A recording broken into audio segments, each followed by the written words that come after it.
Shikues të çanulluan, mirëmbrëma, mirë se erdhët. Jemi zhvendosur në këndin e intervistës Mbrëmjes. Është bashkuar me mua sonte në studio zoti Arjan Curri. Mirëmbrëma, mirë se erdhët. Mirë. Pedagog i filozofisë politike. Në fakt, filozofinë e politikës son nuk po kuptojmë ndonjëherë. Politika dhe filozofia e politikës është gjithmonë dinamike dhe shpeshherë duhet patur pak më shumë kujdes të shikosh çfarë ndodh në prapaskenë sesa në skenë. Dihet që nga Machiavelli që quhet babai i filozofisë politike ose shkencave politike, qëllimi justifikon mjetin, kështu që politikanët në përgjithësi nuk i thonë të gjitha, në skenë është ajo që duket, por njerëzit duhet të kenë kujdes në drejtimin tuaj të gazetarëve dhe të analistëve apo pedagogëve të shikojnë çfarë ndodh në prapaskenë. Ç'po ndodh me politikën tonë, në situatë jemi, e quajmë krizë, por prej më shumë se 2 muajsh është e njëjta situatë dhe askush nuk ulet në tryez, pavarësisht asaj që deklaron dhe dëshirës mirë që thotë paktën nga deklaratat publike, por asgjë konkrete. Pse kanë kaq të vështirë politikanët tanë, liderët tanë, të ulen me njëri tjetrin, të diskutojnë dhe të vënë në përparësi të mirat e vendit përpara karrikës së tyre?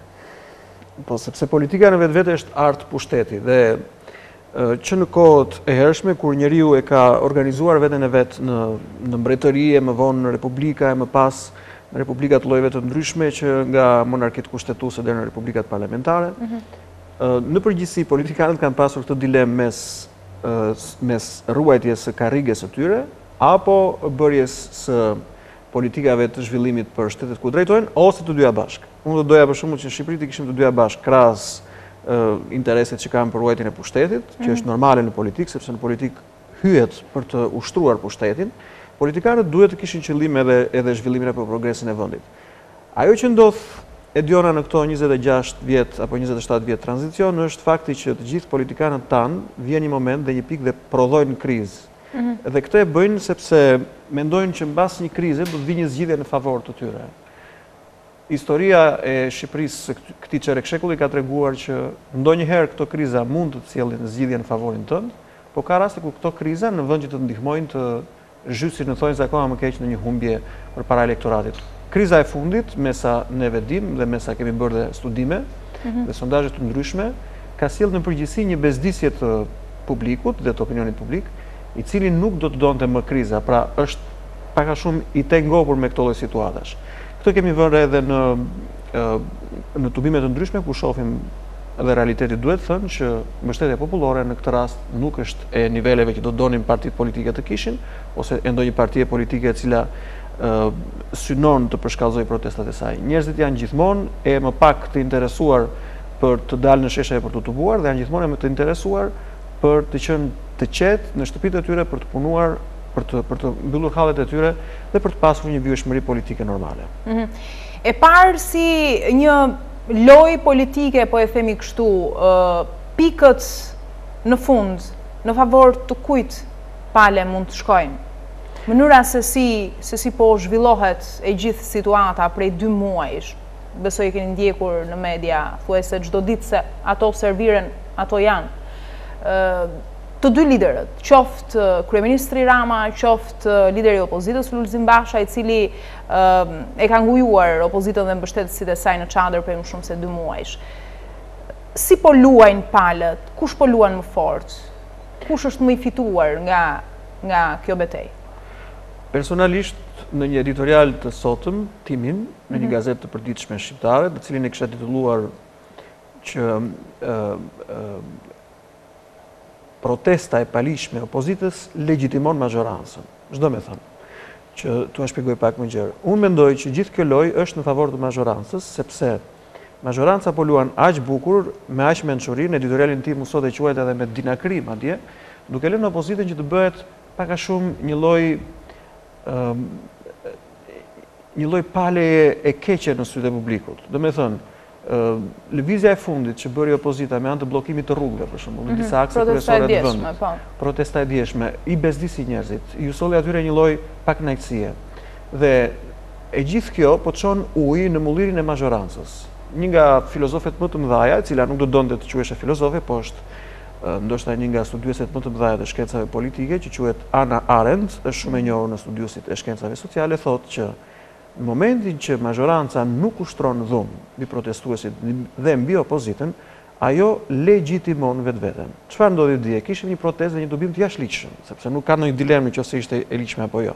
Të bllokosh rrugët dhe akset e një vendi. Por protesta ishte paqësore. Por protesta ishte paqësore, por është tjetër epitet paqësor dhe tjetër epitet i ligjshëm. Mund të jetë paqësore, po e jashtëligjshme, sikundër mund të nisë e ligjshme dhe të kthehet e dhunshme.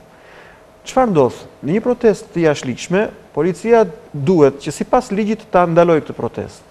Majoranca dhe qeverisja çfarë bërim? Edi Rama, me që keni ju qefti flasim me emra, ka ndjekur të gjithë strategjinë e tij të një përballimi të butë të opozitës, duke lënë atë përballë në sytë e popullit, duke mos ushtruar dhunë ose një lloj force mbi gjithë aktivitetin protestues të opozitës dhe kryesisht edhe mbi aktivitetin e dieshëm. Rama nuk bën asgjë tjetër veç se i thotë njerëzve ja ku e keni opozitën, unë nuk i bëj asgjë. Unë jam i gjithë në dispozicion të saj, unë jam gjithmonë në pritje të dialogut, në pritje të bisedimeve, mjafton që të mos shkelet kushtetuta ose të mos thyet vullneti i popullit për arsye të krijimit të qeverisë teknike, e kështu që kjo është opozita. Gjithë qasja që ka bërë majoranca, qasja e butë, të cilën ne për herë të parë po e shohim në përplasjet. Pra përponi që opozita po zgjedh mënyrën e gabuar për të protestuar? Po zgjedh mënyrën e gabuar dhe nuk e di kush ja u jep strategjitë atyre, por sipas opinionit tim dhe sipas opinionit të atyre që janë marrë me këto gjëra, pra me shkecat politike etj, gjithë qasja e butë ndaj një opozite që her pas here tenton të kthehet në agresive, nuk bën asgjë tjetër vetë se legjitimon pushtetin. Kështu që gjitha lëvizjet nuk bën asgjë tjetër vetë se fuqizojnë pozitat e majorancës dhe sipas mendimit tim, me që më pyetet se si do vej rezultati në fund i kësaj loje, dhe rezultati shumë afërt, 18 qershori, mundet kemi ndonjë shtyrje të zgjedhjeve, po sërish brenda korrikut është e gjithë loja e mbyllur, sipas mendimit tim fitoria do shkojë tek majoranca dhe do shkojë edhe më madhe se ç'pritej.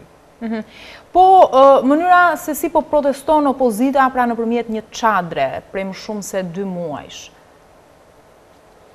Si ju duket? Protesta e çadrës më dukej më e pranueshme, sepse gjithë loja bëhet se si do të ndryshosh mentalitetin e opinionit publik, ose të pjesës gri apo të pavendosur të votuesve. Partitë e mëdha e dinë që militantët e tyre pak a shumë nuk ndryshojnë, dhe një 30% për shembull të elektoratit e ka secila për vete. Gjithë pjesa që ti jep pushtetin është pjesa gri, pjesa e pavendosur. Dhe gjithë loja bëhet që ti të ndryshosh mendjen kësaj pjese e gri. Të braktisësh institucionet, të bllokosh vettingun dhe të mbyllesh në një çadër, qoftë edhe me idenë që qeveria është qeveri e narkotrafikut, qeveri e pabesueshme, qeveri që mund t'i vjedhë zgjedhjet, krijon edhe kjo një lloj kostoje, sepse këto janë lojra të forta, e diona, dhe lojrat e forta sjellin dhe përfundime të forta. Dhe këtu Basha dhe partitë e bashkuara me Partinë Demokratike luajnë një lojë shumë të fortë, dhe kjo lojë shumë e fortë në fund do t'i sjelli o fitoren e gjithçkaje, o humbjen e gjithçkaje. Loja është aq e fortë dhe lëvizjet janë aq të fuqishme sa një përfundim as ande as këtej do ishte i pamundur. Po kërkesa e maksimalizuar e saj për qeveri teknike? Mendoj se nuk do të gjej përgjigje, përveç se nëse Rama, se e ka bërë për shembull dhe më përpara, mund të ndryshoj mendje momentin e fundit.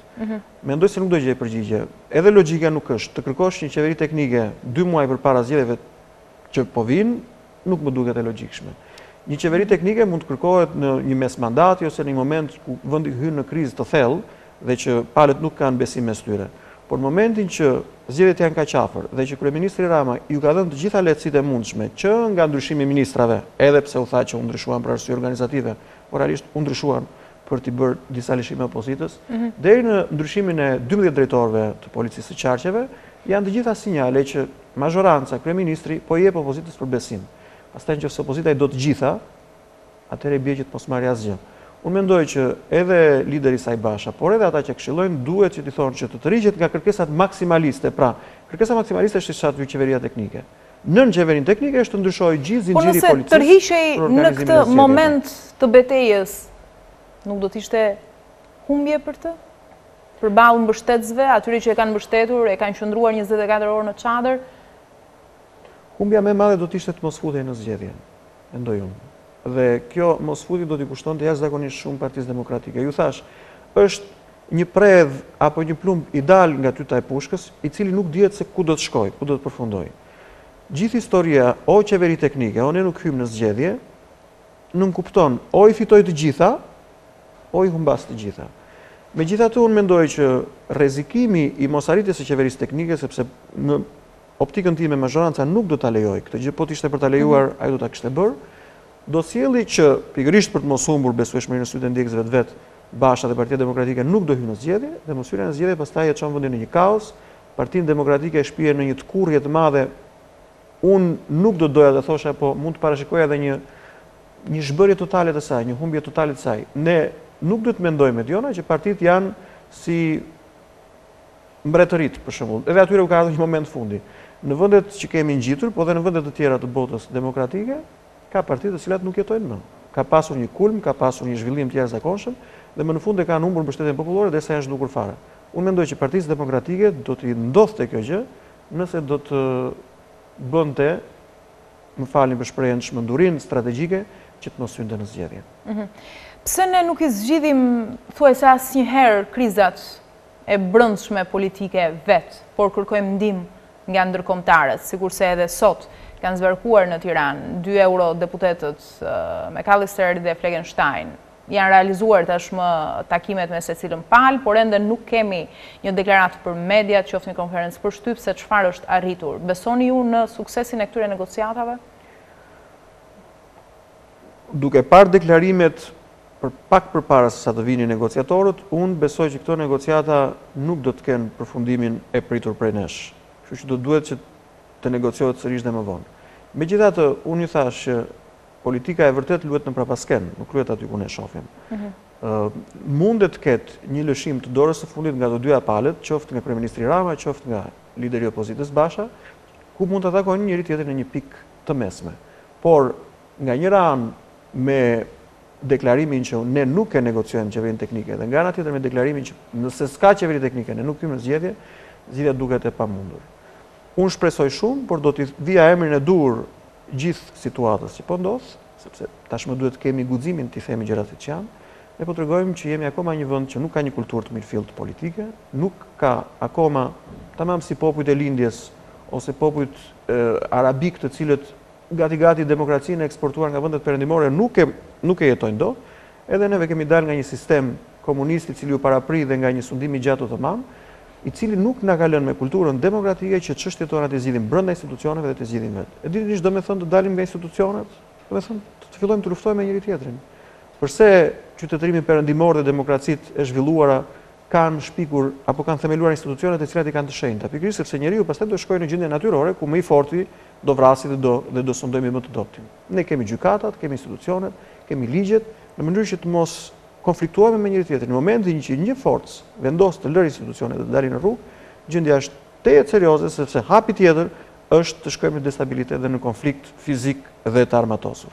Kështu që gjithë kjo tregon që ne akoma mbas 27 vitesh nuk e kemi kulturën, nuk duam që gjërat tona të zgjidhin vetë dhe brenda institucioneve. Gjithmonë ndërkombëtarët nuk do na thonë ndonjë çuditë tjetër përveç se futuni në institucione, futuni në parlament, bëni luftën politike, brenda ligjeve tuaja, brenda drejtësisë, brenda gjykatave, akuzoni njëri tjetrin në prokurori, ndiqeni njëri tjetrin penalisht, por mos dilni në rrugë, sepse në rrugë atëherë bie që në njëri tjetrin do ta dëmtojmë, do ta dëmtojmë seriozisht. Nëse do të bënim një vlerësim kronologjik, si është historia e politikës son? Ka ardhur në përmirësim? Kemi një parlament më të mirë, kemi një politik me një performancë më të lartë se sa më parë në këto 26 vite, 27 vite. Unë mendoj se jemi ciklikisht në të njëjtën mungesë kulture të prodhimit të krizave jashtë apo ekstra institucionale. Gati ne si shoqëri nuk durojmë dot gjatë që të bëjmë gjithë betejat tona politike brenda institucioneve dhe kur e humbasim durimin, e vetmja gjë pastaj që na vjen natyrshëm për të bërë është të dalim jashtë, të dalim në rrugë. Dhe aty pastaj nuk flet më foltore, apo flet forca, flet dhuna dhe ne kemi pasur disa herë raste ku kanë folur edhe armët dhe kemi lënë dhe njerëz viktima të shtrirë në ato sheshe ku kemi dalë, ku kemi protestuar. Vitin 97 është famkeq, 2011 është vit famkeq dhe mos e dhënë Zoti, edhe nëse gjërat do vazhdojnë kështu, njerëzit sërish mund të dalin nga kontrolli edhe e atyre që i çojnë në përsheshe të bojnë, sepse në përsheshe pastaj nuk ka më psikologji personale, ka psikologji turme. Dhe turma kur mblidhet nuk di më se çfarë bën. Por ju thatë 27 vjetë, unë do e qoja edhe në komunizëm, do e qoja edhe përpara në revolucionet që janë bërë dhe në kundër revolucionet, betejat mes mbretit Zog dhe Fanolit, gjithçka dilte nga institucionet dhe bëhej në rrugë. Betejat bëheshin në rrugë. Një palë rrëzonte tjetrën, bëheshin atentate, vriteshin njerëz, bashkëpunoheshe me ushtri të huaja apo me shërbime të huaja për të rrëzuar një palë tjetrën.